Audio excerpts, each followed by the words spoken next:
Hey guys, Metal Driver 89 here bringing you another WWE Elite review. Today I'll be looking at Series 78, Randy Orton. Looking at the sides of the box, you see an image of Randy Orton on both sides. The back of the box features an image of Randy Orton, stats, career highlights, a description of this figure, and the rest of the figures that are in this wave. Stats include from St. Louis, Missouri, weight 250 pounds, and a height of 6 feet 5 inches. Career highlights include WWE Champion, Intercontinental Champion, and United States Champion. The description states, poised to strike, the Viper challenged Kofi Kingston for the WWE Championship at SummerSlam 2019. Alright, now that we have looked at the box, let's go ahead and open this figure up and take a closer look at Randy Orton. Alright, and here is Randy Orton out of the packaging, but first, let's take a look at the accessories that he comes with. So he comes with a pair of interchangeable hands, which are fisted hands. Then he also comes with his entrance vest. So we have seen this before. It just has some different printing on the vest. So on the front, you have a green RKO letters.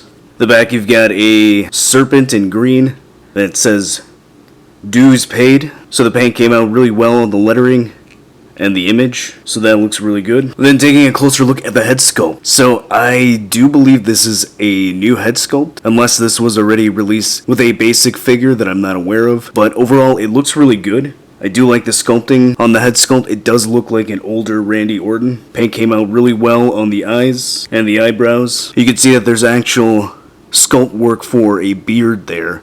However, they did not paint a beard, so obviously they're going for a clean shaved look. So I think this would be good for a future release if they wanted to paint a beard on there. Then the hair came out pretty well. Fade looks pretty good on the sides, on the back, and on this side as well. So overall, good head sculpt. Then since we're on the back, let's take a look at the tattoos on the back of the shoulders. So the tattoos came out really well. Looks pretty crisp for the most part. Tattoos on the arms look really good. So it doesn't seem to be any sloppy paint apps. Same thing with the right arm. Most of the line work looks pretty clean, pretty good. The lettering on the back of his tricep also came out very well. So tattoos look very good. And then you've got his stylized hands to do his signature Randy Orton pose. So you can actually, let's go ahead and do that right now.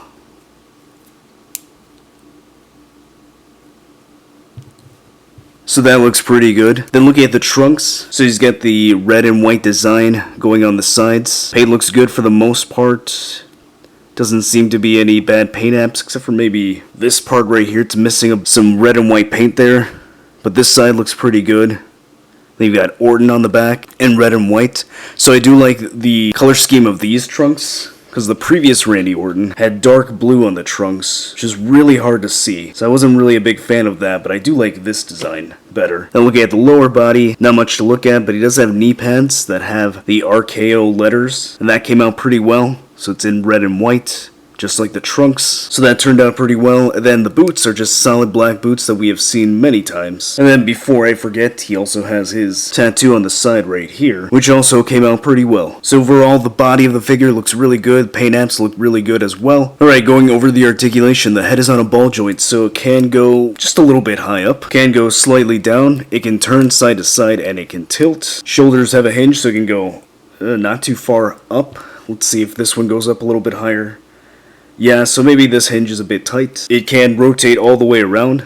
There is a bicep swivel. He has a single jointed elbow, which gives just about 90 degrees. There is a swivel and a hinge at the wrist. He has an ab crunch, so he can crunch that far down. And he can go pretty far back, so that's pretty good. There is a cut at the waist. There are ball joints at the hips, so the legs can go really far out. That's actually really good. It can go that high up, so that's also a pretty good range of motion. He has a cut at the thigh, double jointed knees, and the range is good on that. The knee pads do not hinder the articulation. He has a cut at the boot. There's a hinge at the ankle, so it can go that high up and that far down. Then he barely has an ankle pivot, so not much there. And then here is Series 78 Randy Orton next to the previous release Series 67 Randy Orton figure. Alright, so what are my final thoughts on the Elite Series 78 Randy Orton figure? Actually, I like it a lot, which I didn't think I would. I remember seeing him in the promo photos, and even when I purchased the figure, I didn't think the head sculpt looked as great as it ended up looking. Once I took the figure out of the packaging, it actually looked a little better close up. So I think this figure has a really good head sculpt. It definitely captures the modern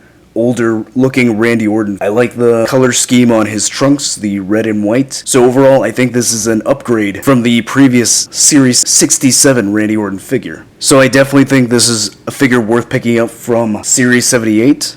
Definitely a great Randy Orton figure to add to your collection. So if you like this review, go ahead and hit that like button. If you're new to the channel, subscribe so you can see more WWE Elite reviews. As always, stay tuned till the end to see pictures of this figure in action, and I'll see you next time.